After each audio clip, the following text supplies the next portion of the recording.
This is Max Grace for CRJ 360 Forensics, Spring 2013. I'm covering fingerprints because that was my favorite thing we've done in our lab, and I want to be a fingerprint analyst for a career. So I chose that, and I'm going to give you some facts about it. Sorry for my pronunciation if it's not right, I'm sorry. Dactyloscopy is a study of fingerprints. Fingerprints are impressions made by the ridges on the ends of fingers and thumbs. The skin's sebum glands produce natural oils which, together with the salts produced by our sweat glands, leave a fingerprint residue when we touch most objects. The human fetus acquires fingerprints at 3 months.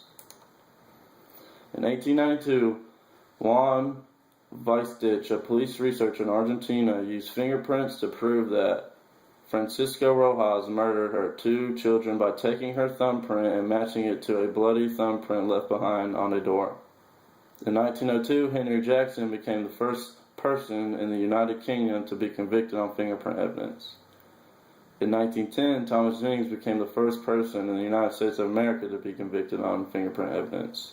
The FBI's fingerprint database is the largest one in the world.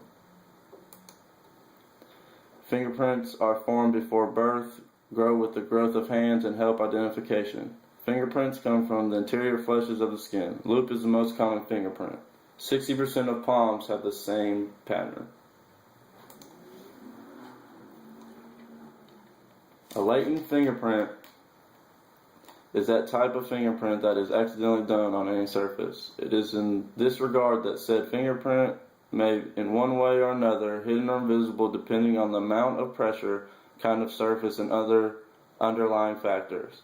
These types of fingerprints are often considered by forensic science experts as hard to identify, for most of these types are unclear, smudged, and distorted in nature. Another common type is patent prints.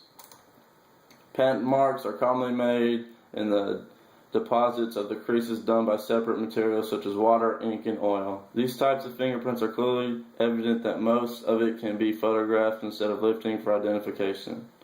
Plastic prints are those prints that are impressed or deposited into a material which is capable of retaining the impressed ridges.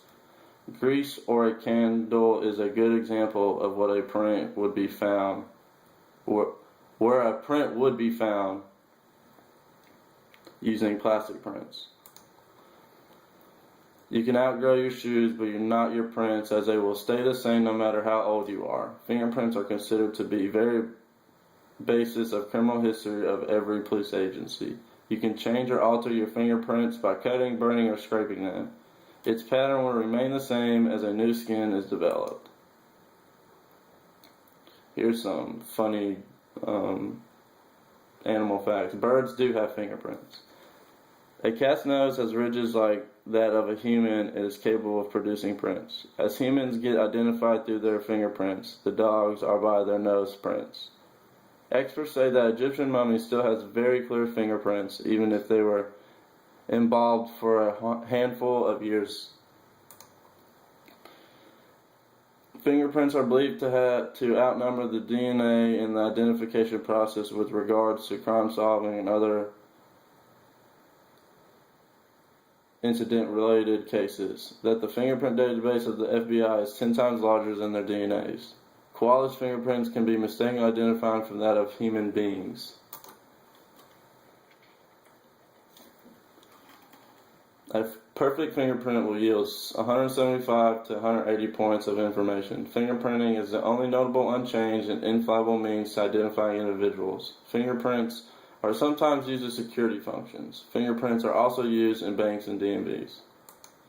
And this is the end of my presentation for CRJ 360 Forensics.